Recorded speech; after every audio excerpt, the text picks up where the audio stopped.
Hi, I'm Pete, and welcome to Just a Few Acres Farm. It's very cold today, at least around here. It's about as cold as it gets. It's 5 below 0 Fahrenheit. About the coldest we ever see in the winter is 15 below. And there's a little bit of the wind making it really chilly. Everything's froze up. I guess I'm going to have to take care of that. What are you doing out here?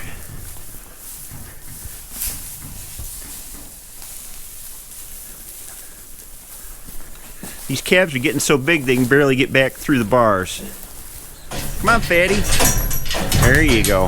Before I go into the shop to work, I wanted to show you a little bit how the animals deal with the cold like this. The cattle, it doesn't really bother them that much. I have read that the fermentation that happens in the cattle's stomachs actually keeps them warm. They do eat a whole lot more when it gets this cold out, but otherwise, they'll go out and stand in the sun, stand outside. They don't shiver or anything.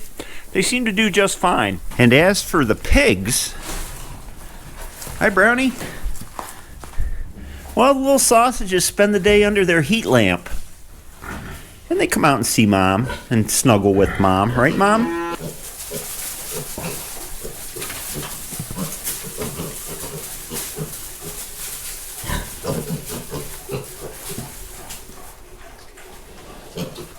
The big thing when it gets this cold is just keeping the water open for the cattle. It's usually not much of an issue for the main herd here because they drink it fast enough. Not much ice on there. I can come through and break it up a few times a day, 3-4 times when it gets this cold. I'll drink it down.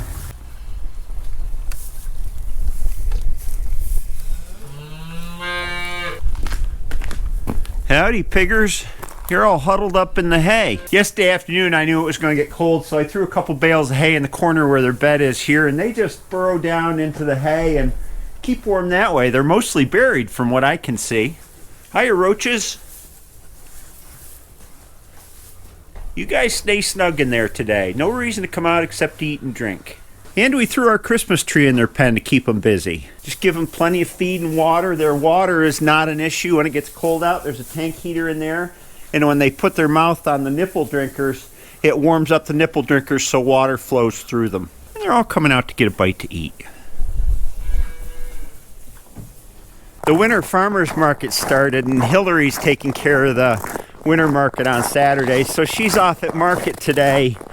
Luckily, it's inside. The space isn't heated, but it's considerably warmer than it is out here. Still, she packed up her snow pants and everything else on to try to keep warm. Winter market's been great. We sold every scrap of every item that we brought last weekend. She was able to leave market early. So one condition where you can leave market early is she sold every egg, every chicken, every piece of pork and beef that she brought. That's never happened before. So that's really good. Winter market's going well. Hey ladies. Like I said, water's the big issue, and this stock tank for the heifers is outside, so I've got a tank heater in here running. I only run this when I have to because it's like running a hairdryer all day. It's 1250 watts, but it keeps some water open for them to drink. Alright, I've had about enough of this cold. I'm headed to the shop where it's nice and toasty. My little workshop is heated by that forced air heater over in the corner. It burns propane. It's got a chimney on it. Works really well. Warms this place up to 60, 65 degrees in less than a half an hour on a day like this. And I'm going to leave it on today. Usually I shut it off when I'm working in here for better audio on the video, but it's too cold outside today to shut it off. Alright, I got my shop uniform on. What are we going to do today? Well, we're going to do some work on the MD.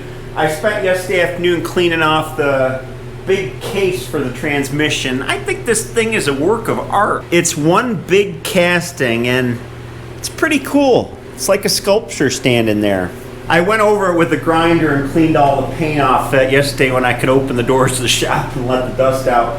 I still got to clean out the inside and degrease the whole thing. And I don't know if I'll get to that today, but that's the next step. I'm calling this part 1 because it's part number 1 of the whole assembly process. Once I get that cleaned up, then we can start adding pieces back onto it. But what I absolutely need to do today is take apart this differential and make sure everything's okay inside. And I thought I'd take the chance when I did that to explain how a differential works. It's kind of like this magic box. It's not too complicated when you get into it. And the other thing I got to do is take apart these axles, mainly because, and I'm going to get to this, I've listed all the parts that I need for the tractor, and I got to check the bearings on this before I finalize that parts list. First, we'll open up and take a look at the differential, and as you remember, this sits kind of right in the middle of the whole business in the transmission, and the transmission output shaft turns this ring gear, which kind of energizes, activates, turns, whatever you want to say, the differential. So to get this thing open, first I got to remove these lock plates on these bolts. Just got to bend back the tabs here. I am 99.9% sure everything's going to be fine in here, but since I got the tractor apart, I better pull it apart and check it, just so I know. I use a pointed chisel to begin with to get under the plates, and then to fold them over the rest of the way, I use a blunt-ended chisel to flatten them out. I would like to reuse these if I can. As long as they don't tear, they're reusable. Well, come on, you. Yeah, well, I got another tool for that.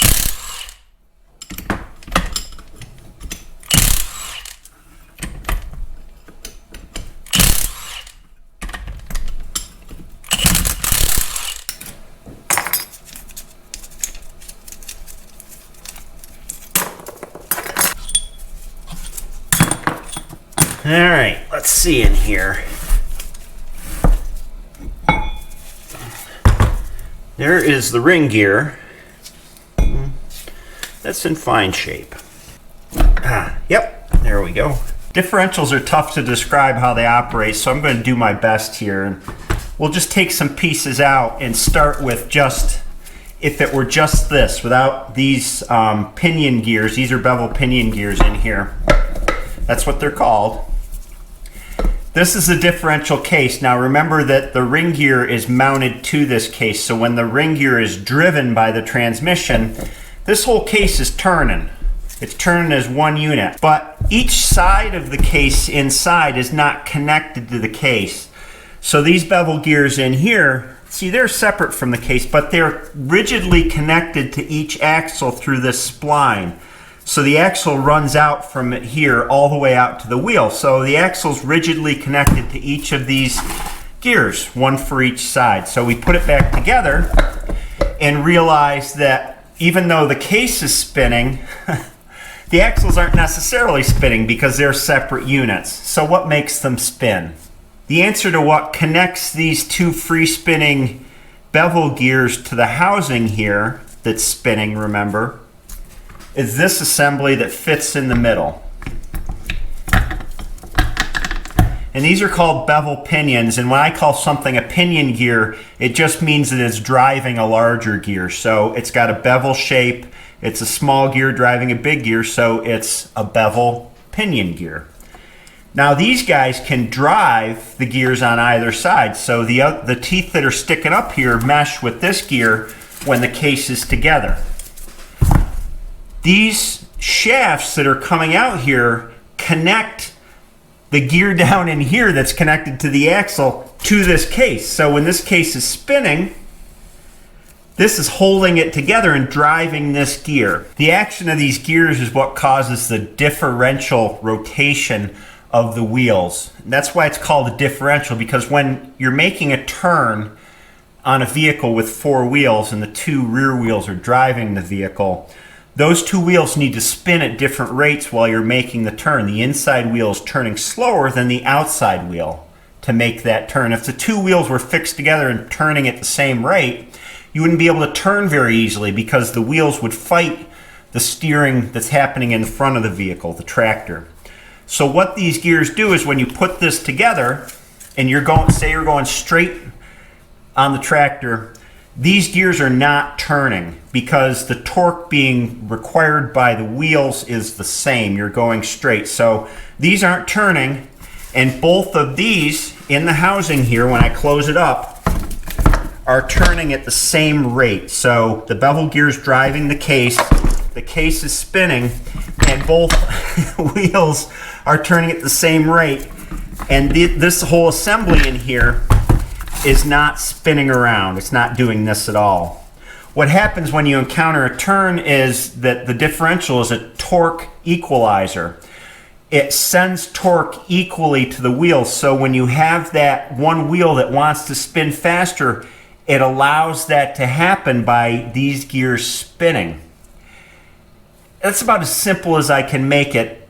There's more to it, but you just need to know, driving straight, no spinning inside this assembly. Just this case is spinning and both axles are spinning at the same rate.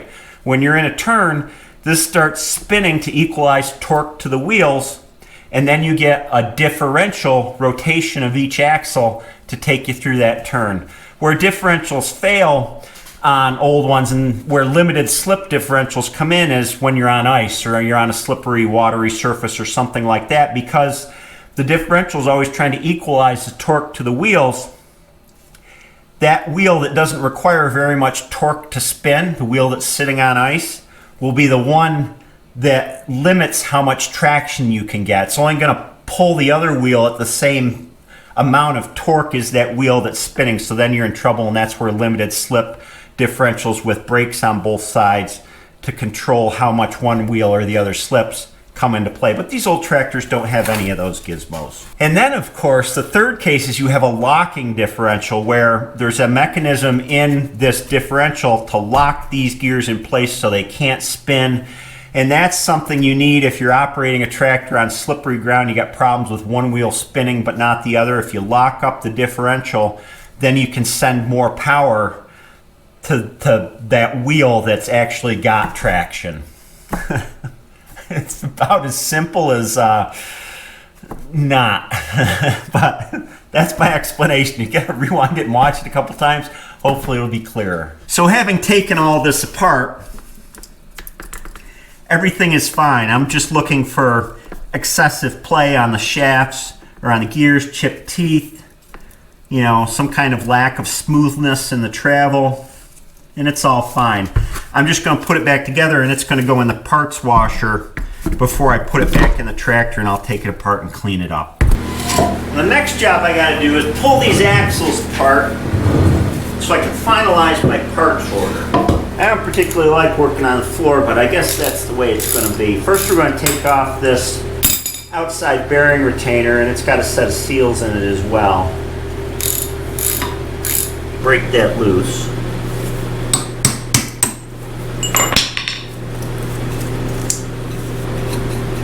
This has got two seals inside of it. There's an outside dust shield, which is felt ring in here, and then a regular seal on the inside. They're both going to get replaced. And on this side of the axle, on the inside end, we've got another bearing retainer. It's just a set of plates that runs around and keeps the bearing in.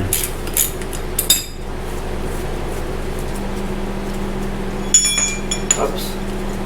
There's the plate. Just laps over the intersection of the bearing and the housing. Hold the bearing in. Now to remove the axle, I'm going to use this piece of brass here and bump it. The INT manual says bump it to the outside.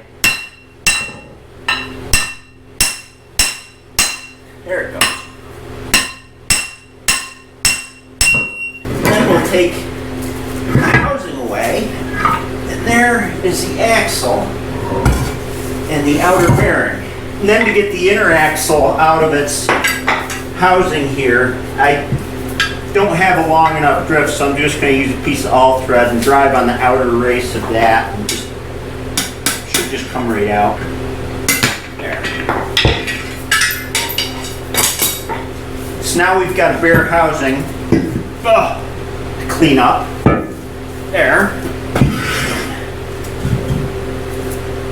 We've got the inner bearing to check out, and we've got the outer bearing, which needs to come this way off the shaft, which means I need to clean this up a little bit, lube it, and then slide it off. Alright, I cleaned it off with the grinder. I got a little bit of old oil in a bucket here. I'll just lube it up, and hopefully it will bump off.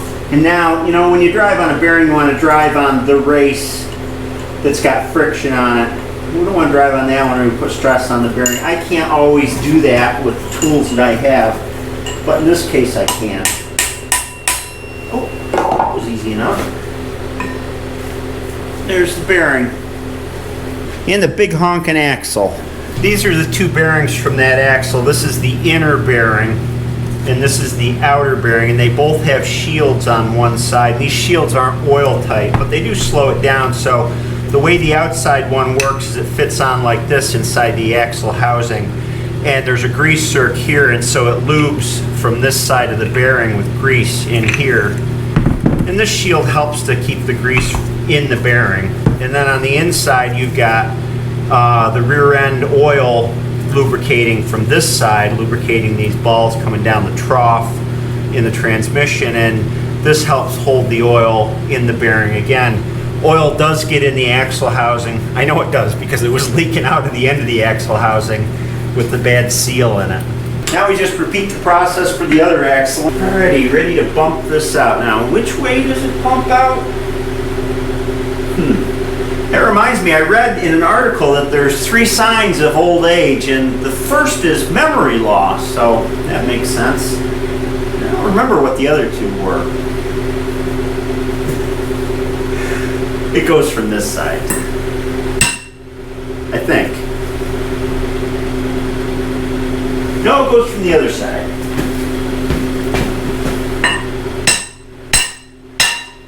See if they'll pull out. Yep. Let's take a look at these axle bearings. The outer could well be original. They're international bearings. They got the old IHC stamp on them, and they're not in real good shape. The races are pitted and it's got a lot of wear on it, so those are going to need to be replaced. These guys here, I got a little story to tell about them. Let me wipe it off a little bit here. There's 4 of this bearing, all the same number in the transmission. There's the 2 inner axle bearings. This is one of them.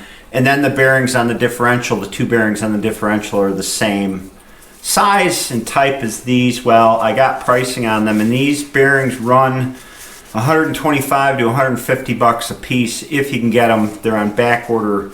The places that I've looked, I would need 4 of them, so there's $600 worth of bearings just for 4 of these. I'm fortunate because I've checked these out carefully. I had my dad come over and take a look at them as a second opinion, and they're all in good shape. I believe that I know that they've been replaced at least once. These are new departure bearings, and they're nice. They're in good shape. That's really fortunate. $600 saved is good in my book. So I've got the order of what I need now, and as it turns out, every single other bearing in the transmission needs to be replaced. They've all got various problems, too much play, pitted races, etc., etc. So I'm replacing all the bearings except for those 4.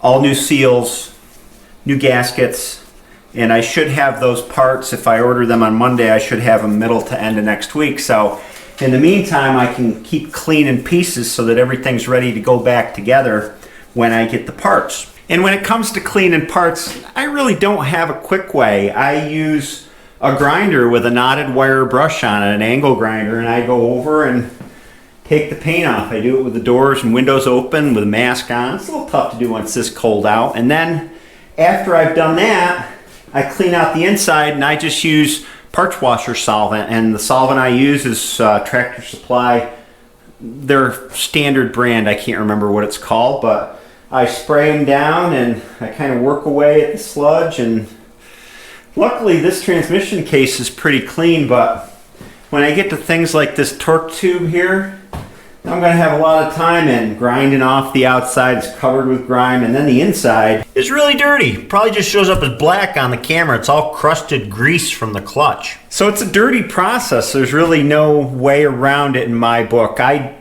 hardly ever sandblast. I sandblasted the whole F20 when I restored the F20 tractor, and oh my gosh, it was so much labor to do that. It was very badly rusted though. That's the one time I think sandblasting works better than a grinder, is when you want to get all the rust off of a tractor. But this isn't rusty, it's covered with paint. I find that a grinder does the job quicker than a sandblaster, and it's a lot easier to do in the shop. There's a lot less mess. So that's just the way I'm used to doing things, and that's the way I'm doing it on this one. Before I close out this video, I want to do something that I don't think I've ever done on this channel, and that's give a recommendation or a shout out to another channel. and that channel's Squatch 253. A lot of you are probably familiar with Squatch's work. He focuses on restoring antique farm equipment, kind of like what we're doing here, but he is so meticulous. He is like the gold standard to me of how to do things. He's working on an old Caterpillar right now for the winter, and that's mainly his expertise. But if you haven't found Squatch's channel, go check him out. Squatch 253. He does awesome work. What am I going to be doing? Well, I'm going to be grinding and cleaning parts. I don't really think that's all that interesting for a video, so I'm going to let you go here, and hopefully the next time you're back in the shop with me, I'll have some nice clean castings for you to look at, and we'll be getting ready to put it back together. Hope you have a great day. Hope you stay out of the cold. I'll see you next time. Oh, and there's a winter storm coming Monday, I guess, maybe our first big one of the year. Who knows? You know, the weather guys, they hype this stuff so much. National Weather Service is saying 4 inches right now. Could be more, could be less.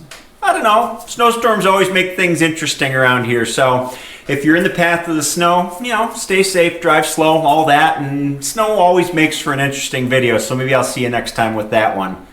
Have a great day.